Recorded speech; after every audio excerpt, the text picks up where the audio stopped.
కేసీఆర్ చెప్పినట్టు ఏ రికార్డు తెచ్చుకున్న మొగుడు ఎగిరేది అన్నింటి అన్నట్టే చేస్తున్నారట కాంగ్రెస్ సర్కారు. కారు గుర్తుపాటి సర్కారు ఉన్నప్పుడు, కాంగ్రెస్ సర్కారు కొత్తగా వచ్చినప్పుడు అప్పులు చేసిండ్రో లంక బిందెలు అనుకుంటే ఇత్తడి బిందెలు కూడా లేవో అని ఒకటే తీరుగా మొత్తుకున్నారు. మా రేవంత్ రెడ్డి సర్కారు అప్పులే చేయదని గొప్పలు చెప్పుకున్నారు. కానీ 20 నెలల్లో కాంగ్రెస్ పార్టీ చేసిన అప్పేంతో ఎరికేనా? 10 ఏళ్లలో బీఆర్ఎస్ సర్కార్ చేసిన దానికంటే సమానమట. ఏంది గంత అప్పు చేసిండ్రా ఉత్త 20 నెలల్లో అని పరిశాన్ అవుతున్నారులే. కానీ అది అక్షరాల పచ్చి నిజమాట. బీజేపీ ఎంపీ రఘునందన్ రావు అడిగిన ప్రశ్నకు పార్లమెంట్ ఇచ్చిన సమాధానం అట అది.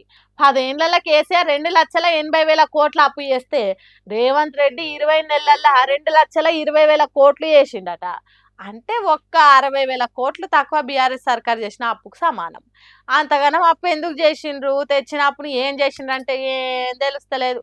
గుడి కట్టలేదు, బడి నిర్మించలేదు, ప్రాజెక్టులు కట్టలేదు, చెరువులకు కట్టలు పోయలేదు, మంచి నీళ్ళు కూడా ఇయ్యలేదు, మంచి షెడ్ అరుచుకోలేదు, సర్కారు ఆఫీసులు కట్టలేదు, సౌలతులు పెంచలేదు, లెక్క ప్రకారం రైతు బంధు వేయలేదు, రైతు భరోసా ఇస్తలేదు.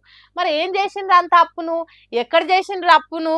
అంత అప్పు చేసినా ఎండాకాలం పంటలు ఎండినాయి, వానాకాలం యూరియా కరువు వచ్చింది, రైతుల ఆత్మహత్యలు ఆగలేదు, గురుకులాలలో ఫుడ్ పాయిజన్లు ఆగలేదు, కాలం మారలేదు, కాళేశ్వరాన్ని బాగు చేయలేదు, కొత్త నౌకర్లు ఇవ్వలేదు, పాత వీటిని నింపలేదు.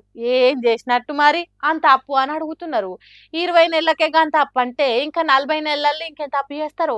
చేసిన అప్పుని ఎట్లా చెల్లా చెదురు చేస్తారు అని భయపడుతున్నారు. అప్పులు చేస్తే జనానికి తిప్పలవుతుందని తెలిసిన తెలంగాణ వాదులు